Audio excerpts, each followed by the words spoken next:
우리 오늘 함께 나눌 말씀은 예레미야서 33장 1절에서 13절입니다. 예레미야서 33장 1절에서 13절 제가 한번 읽어보겠습니다. 예레미야가 아직 시위대 뜰에 갇혀 있을 때에 여호와의 말씀이 그에게 두 번째로 임하니라. 이르시되 이를 행하시는 여호와, 그것을 만들며 성취하시는 여호와, 그의 이름을 여호와라 하는 이가 이와 같이 이르시도다. 너는 내게 부르짖으라. 내가 내게 응답하겠고 내가 알지 못하는 크고 비밀한 일을 내게 보이리라. 이스라엘의 하나님 여호와께서 말씀하시니라.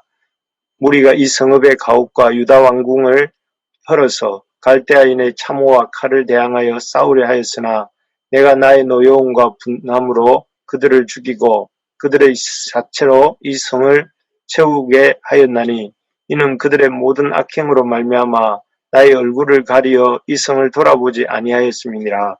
그러나 보라, 내가 이 성읍을 치료하여며 고쳐 낫게 하고 평안과 진실이 풍성함을 그들에게 나타낼 것이며, 내가 유다의 포로와 이스라엘의 포로를 돌아오게 하여 그들을 처음과 같이 세울 것이며, 내가 그들을 내게 범한 그 모든 죄악에서 정하게 하며 그들이 내게 범하며 행한 모든 죄악을 사할 것이라. 이 성읍이 세계 열방 앞에서 나의 기쁜 이름이 될 것이며 찬송과 영광이 될 것이요, 그들은 내가 이 백성에게 베푼 모든 복을 들을 것이며 내가 이 성읍에 베푼 모든 복과 모든 평안으로 말미암아 두려워하며 떨리라. 여호와께서 이와 같이 말씀하시니라. 너희가 가리켜 말하기를 황폐하여 사람도 없고 짐승도 없다 하던, 여기 곧 황폐하여 사람도 없고 주민도 없고 짐승도 없던 유다 성읍들과 예루살렘 거리에서 즐거워하는 소리가 기뻐하는 소리, 신랑의 소리, 신부의 소리와 및 만군의 여호와께 감사하라. 여호와는 선하시니 그 인자심이 영원하다 하는 소리와 여호와의 성전에 감사제를 드리는 자들의 소리가 다시 들리리니, 이는 내가 이 땅의 포로를 돌려보내어 지난 날처럼 되게 할 것임이라. 여호와의 말씀이라. 만군의 여호와께서 이와 같이 말씀하시니라. 황폐하여 사람도 없고 짐승도 없던 이곳에 그 모든 성읍에 다시 목자가 살 곳이 있으리니 그의 양떼를 눕게 할 것이라. 산지 성읍들과 평지 성읍들과 네겝의 성읍들과 베냐민 땅과 예루살렘의 사면과 유다 성읍들에서 양떼가 다시 계수하는 자의 손 아래로 지나리라. 여호와께서 말씀하시니라. 아멘. 네, 오늘 말씀 제목을 우리 한번 읽어봅시다. 오늘 큐티 제목입니다. 시작. 기도할 때 알려주시는 크고 은밀한 계획. 예, 오늘 본문은 어제에 이어서 예레미야가 시위대 뜰에 갇혀 있을 때 그 두 번째로 임한 여호와의 말씀입니다. 1절에 보니까 예레미야가 아직 시위대 뜰에 갇혀 있을 때에 여호와의 말씀이 그에게 두 번째로 임하니라, 이렇게 되어 있습니다. 이때는 시드기야 왕 10년 차 때입니다. 시드기야 왕 11년째에 유다가 바벨론에게 망하게 됩니다. 그러니까 거의 지금 우리가 오늘 계속 보고 있는 32장, 33장 이 말씀은 유다 역사의 막바지에 거의 패망 직전에 주신 말씀이라고 할 수 있습니다. 곧 얼마 있지 않으면 유다는 역사의 무대의 뒷면으로 사라지게 될 것이고, 또 예레미야 선지자 본인은 힘써 말씀을 전했지만 그럼에도 불구하고 시드기야 왕의 미움을 받아서 지금 왕궁 시대 뜰 안에 갇혀 있는 그런 상황입니다. 그래서 국가적으로 볼 때도 그렇고 개인적으로도 볼 때도 참 암담하고 우울하고 또 힘든 그런 상황이라 할 수 있습니다. 그럴 때 있지 않습니까? 우리가 열심히 일하였음에도 불구하고 결과가 별로 없거나 또 애써 사람들을 도왔는데 그 사람들이 귀를 막고 듣지 않을 때 참 낙심될 때가 있습니다. 예레미야가 지금 처한 상황이 그런 상황이었습니다. 그런데 이런 낙심되는 상황 속에서 예레미야 선지자가 뭐라고 하느냐면은 우리 2절을 같이 한번 읽어봅시다. 2절입니다. 시작. 이를 행하시는 여호와 그것을 여호와 만들며 만들며 성취하시는 여호와 성취하시는 여호와 그의 이름을 그의 여호와라 이름을 하느니가 여호와라 이와 하느니까 이와 같이 같이 이르시로다. 이르시도다. 좀 이렇게 보면 낙심되는 상황이고 또 절망스러운 상황인데 예레미야 선지자가 뭐라고 여호와를 부르고 있느냐면은 참 우리가 생각해 보면 뭐 엘리 라마 사박다니 하면서 나의 하나님 어찌하여 나를 버리십니까? 라고 부르짖어도 될 것 같은 상황인데 그런데 예레미야는 뭐라고 고백을 하느냐면 이를 행하시는 여호와 또 그것을 만들며 성취하시는 여호와 그의 이름을 여호와라 하는 이가 이렇게 여호와를 향해 고백합니다. 그러니까 참 지금 비록 상황이 자기 상황도 잘 안 풀리는 것 같고 또 자기가 그렇게 열심히 사역한 조국 이스라엘도 바벨론의 그 포로가 되어가는 것 같고 그런 답답하고 절망적인 것 같은 상황인데 이 예레미야가 뭐라고 하느냐면 여전히 여호와께서 이 일을 행하시고 있고 또 일을 성취하고 계시고 있고 그의 이름을 이렇게 그의 이름 여호와의 이름대로 신실하게 행하시고 있다 이렇게 고백하고 있는 것을 볼 수가 있습니다. 그래서 어떤 눈에 보이는 상황은 하나님 일하시는 것 같지 않지만 그 속에서는 하나님 일하고 계시다 이렇게 고백하는 것이죠. 예레미야 선지자는 하나님의 말씀을 전하다가 박해를 받아서 이 감옥에 갇혀 온갖 고생을 다하고 있음에도 불구하고 조금도 낙심하지 않고 있다 이런 말씀입니다. 이런 하나님에 대한 이렇게 흔들리지 않는 믿음, 하나님의 그 신실하심을 의심하지 않는 그런 믿음을 이렇게 예레미야가 가지고 있었기에 나중에 이 예레미야가 이런 여러 가지 참 절망적인 상황 속에서도 포기하지 않고 이렇게 말씀을 전할 수가 있었고 또 그런 예레미야의 힘써 전한 말씀을 포로 기간 70년간의 바벨론 포로 기간 동안에 이스라엘 백성들이 붙들고 또 그 말씀을 붙들고 견뎌낼 수 있었던 것이 아닌가 이런 생각을 하게 됩니다. 우리가 참 이 예레미야 선지자의 이러한 믿음을 닮아갈 수 있기를 소망합니다. 아멘. 비록 눈에 보이는 상황이 우리 뜻대로 잘 안 풀려간다 하더라도 또 그 상황 속에서 하나님이 안 보이시는 것처럼 보인다 할지라도 그 속에서 하나님이 일을 행하시고 계시고 하나님의 뜻을 성취하고 계시고 또 그의 신실하신 계획을 이루고 계시다 하는 것을 이렇게 믿을 수 있는 우리가 될 수 있기를 바랍니다. 그래서 우리가 우리 사명의 자리에서 이렇게 벗어나지 않고 또 지금 하나님께서 맡겨주신 그 자리에서 최선을 다하며 하나님 말씀 전하는 일을 감당할 수 있는 우리 모두가 될 수 있기를 소망합니다. 그래서 지금 힘드시죠? 많이 힘드시더라도 이 참 예레미야 선지자가 왕궁에서 갇혀서도 그의 예언 사역을 감당한 것처럼 우리가 힘든 그 자리에서 최선을 다하는 우리가 될 수 있기를 소망합니다. 그래서 하나님께서 참 우리 눈에 볼 때에 일하시지 않는 것 같고 일하심이 잘 안 보이는 것 같다 할지라도 하나님이 일을 행하시고 계시고 일을 성취하고 계시다는 사실을 믿고 우리가 살 수 있기를 소망합니다. 이렇게 믿음의 자리에서 최선을 다하는 예레미야 선지자에게 하나님이 특별한 당부를 주십니다. 그게 무엇이냐면 그 유명한 3절인데요. 우리 3절을 같이 한번 읽어보겠습니다. 예레미야서 33장 3절 시작. 너는 내게 부르짖으라.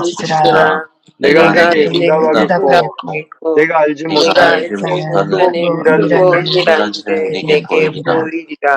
여기 이 말씀은 우리가 자주 외우고 또 하나님 앞에 붙들고 있는 말씀입니다. 사실 예레미야에게 그 기도하라고 지금 이렇게 너는 내게 부르짖으라 이렇게 말씀하시는 것은 좀 왜 그렇지 이런 생각이 듭니다. 왜냐하면 우리가 지난 수요일 날 말씀을 이렇게 보았지만 32장 16절 25절 예레미야서 거기에도 보면 예레미야 선지자가 기도하는 장면이 길게 나오고 있습니다. 그래서 예레미야는 기도 안 하고 있었던 것이 아닙니다. 계속해서 기도하고 있었습니다. 그 구덩이에 던져져서 하나님께 기도하고 있었는데 오늘 본문에 보면 방금 읽은 그 구절에 보면 너는 내게 부르짖으라 라고 이렇게 다시 한번 예레미야에게 부르짖어 기도할 것을 이렇게 당부하고 명령하고 계신 것을 볼 수가 있습니다.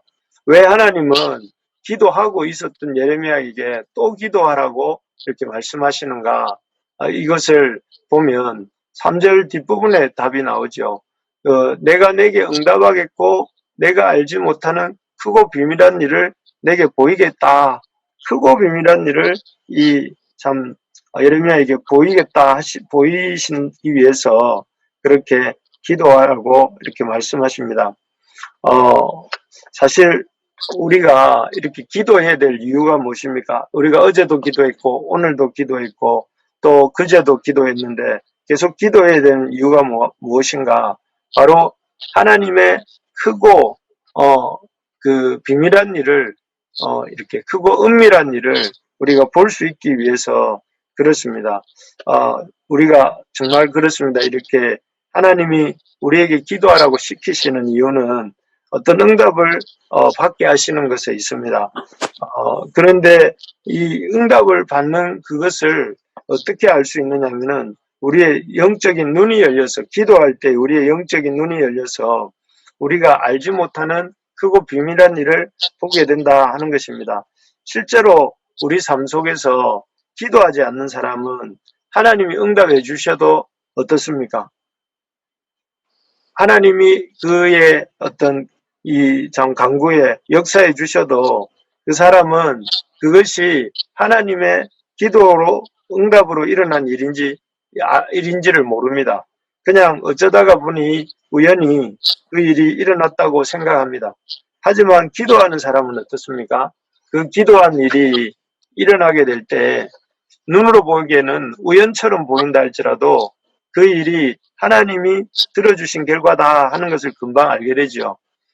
그래서 더욱더 이렇게 그 사람이 기도하는 사람은 하나님의 응답을 금세 알게 되고 그렇기 때문에 그 마음이 더욱 뜨거워지고 더 열심히 기도하게 되는 것입니다.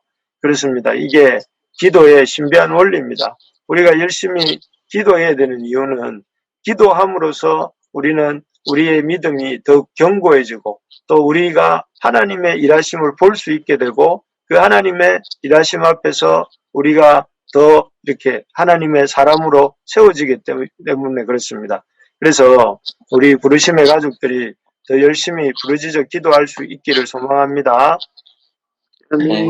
우리가 주님의 일하심을 기대해야 되겠습니다. 그리고 이를 행하시는 여호와 그것을 만들어 성취하시는 여호와 그 이름을 여호와라 하시는 이가 어떻게 역사하시는지 우리 모두가 볼 수 있기를 소망합니다. 바라기는 이번 가을에 우리 모든 가족들이 삶과 가정, 일터에서 우리 하나님이 일을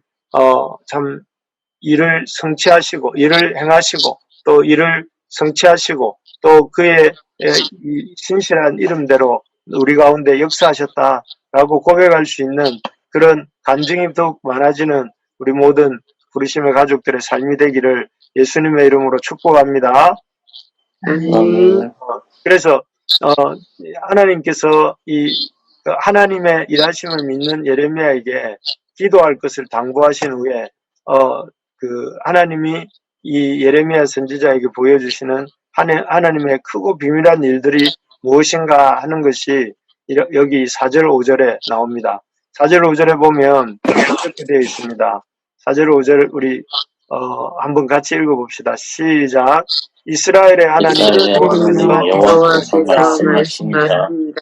우리가 이 성읍의 가옥과 유다와 왕궁을 하여서 갈대 힘을 참호와 사모와 칼을 칼을 대하여 대하여 싸우려 싸우려 싸우려 하였으나 하였으나 내가 나의 내가 눈으로 나의 용과 나무로 문으로 그들을 그를 죽이고 죽이고 그들의 그들의 실제로 실제로 이 성을 성을 지우게 지우게 하였나니 하였나니 이는 그들의 이는 모든 그들의 악행으로 모든 말미암아 악으로 말미암아 나의 나의 얼굴을 얼굴을 가리어 가리어 이 성을 이 성을 돌아보지 돌아보지 아니하였습니다. 아니하였습니다. 여기에 보면 이스라엘에게 그 심판이 있을 것을 이렇게 말씀하십니다. 이것은 사실 계속해서 말씀해 오신 사실이죠.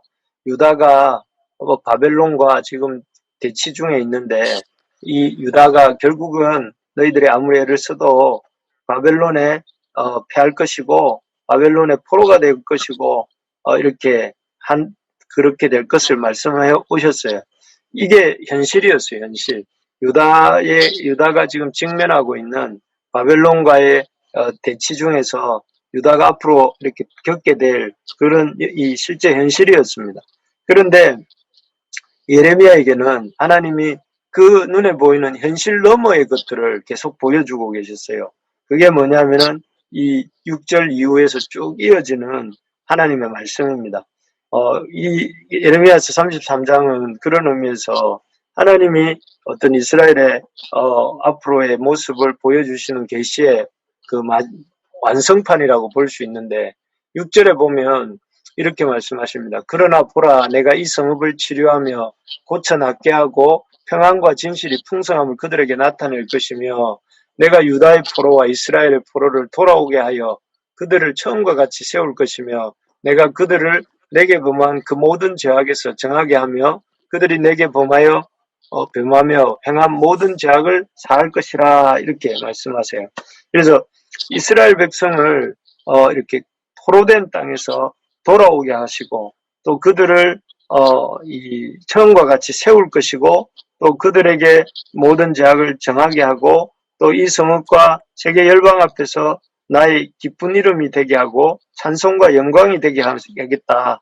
그래서 모든 백성들이 이 성읍에 베푼 모든 복과 모든 평안으로 말미암아 두려워하며 떨게 하겠다. 이렇게 6절부터 9절까지 길게 말씀하십니다. 그래서 이 예레미야에게 유다의 현재 모습이 아니라 이 어떤 바벨론에게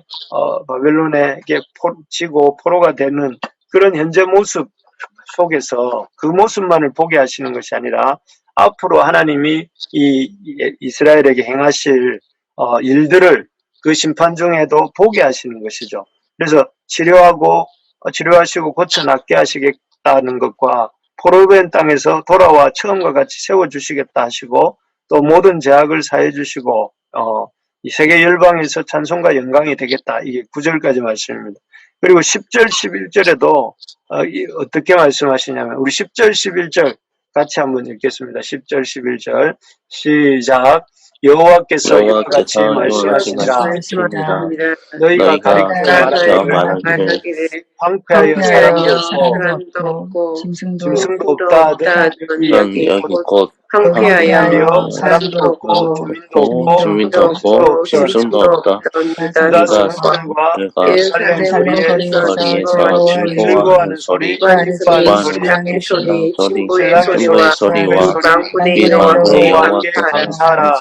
여호와는 선하시니 그 인자심이 영원하다 하는 소리와 여호와의 강변에 감사제를 드리는 자들의 소리가 다시 다시 들리리니 이는 내가 이 이는 내가 이 땅의 포로를 돌려보내어 한날처럼 되게 할 것입니다. 여호와의 말씀이니라. 여기에 보면 이스라엘 백성 가운데 참 놀랍게 아주 비록 지금 망하는 것 같지만 하나님께서 놀랍게 회복시키시고 그래서 그 성읍 가운데 기쁨의 소리, 즐거워하는 소리, 감사하는 소리 그리고 여호와를 찬양하는 소리가 가득한 성읍, 도성이 되게 하겠다. 그래서 그 하나님의 참 이렇게 회복에 대한 말씀을 주십니다. 참으로 이 놀라운 하나님의 말씀이 아닐 수 없습니다. 비록 지금 이스라엘 상황은 어떻습니까? 바위에 부딪힌 계란처럼 바벨론에 의해서 산산조각이 나고 있는 그런 상황이었지만 그것이 눈에 보이는 그것이 전부가 아니라 하나님께서 이스라엘을 잠깐 심판하는 것 같지만 그 심판을 통해서 이스라엘을 놀랍게 회복시키신다. 그래서 이스라엘이 참 영광과 찬송이 되게 하시고 이스라엘 성읍에는 큰 기쁨의 소리, 즐거운 소리, 감사하는 소리, 하나님을 예배하고 찬양하는 소리가 가득한 이런 하나님의 도성이 되게 하겠다. 이렇게 말씀하시는 것입니다. 그렇습니다. 이러한 하나님의 역사는 지금도 마찬가지인 줄 믿습니다. 지금 우리 개인적으로 이 예레미야 선지자처럼 참 옥에 갇힌 것 같고 또 교회적인 차원에서는 이 참 외부적으로는 코로나로 또 내부적으로는 여러 가지 어려움으로 인해서 큰 위기 속에 처한 것 같지만 이런 위기 속에서 하나님 우리를 내버려 두시는 것이 아니라 궁극적으로는 이런 혼란과 어려움을 통해서 우리를 새롭게 되게 하시고 우리를 하나님의 백성으로서 기뻐하고 감사하며 즐거워하고 또 하나님을 찬양하는 그런 놀라운 회복의 자리로 나아가게 해주신다는 것을 믿습니다. 아멘. 그래서 우리에게 기쁨이 있는, 그래서 어떠한 상황에서도 우리를 이렇게 어려움 가운데 있는 것 같이 하시지만 그 어려움을 통해서 합력하여 선을 이루시고 궁극적으로는 우리에게 회복을 주실 줄로 믿습니다. 오늘 말씀을 정리하겠습니다. 어떠한 상황에서도 참 일을 성취하시는 여호와, 일을 행하시는 여호와, 당신의 일을 행하시고 성취하시는 여호와를 믿는 그런 이 예레미야 선지자의 믿음이 저와 여러분들에게 있기를 소망합니다. 아멘. 어떠한 상황에서도 하나님께서 일하시고 계시고 또 일을 성취하고 계시다는 것을 믿는 제가 되고 또 우리 모두가 되기를 소망하면서 또 그런 하나님을 믿음으로 우리가 부르짖어 기도할 수 있는 우리가 되기를 소망합니다. 그래서 우리의 눈이 열려서 우리 눈앞에 펼쳐지는 그 심판의 광경 속에서도 그 심판을 통해서 일하시는 놀라운 회복을 위해서 일하시는 주님을 볼 수 있는 그런 우리가 되기를 소망합니다. 그래서 우리의 눈이 열릴 수 있기를 바라요. 우리의 영적 안목이 열리고 또 그래서 그 영적인 안목이 열려서 눈에 보이는 대로 보는 것이 아니라 믿음의 눈으로 바라보며 달려가는 저와 여러분들 될 수 있도록 하나님이 축복해 주신 이 아침 되기를 소망합니다.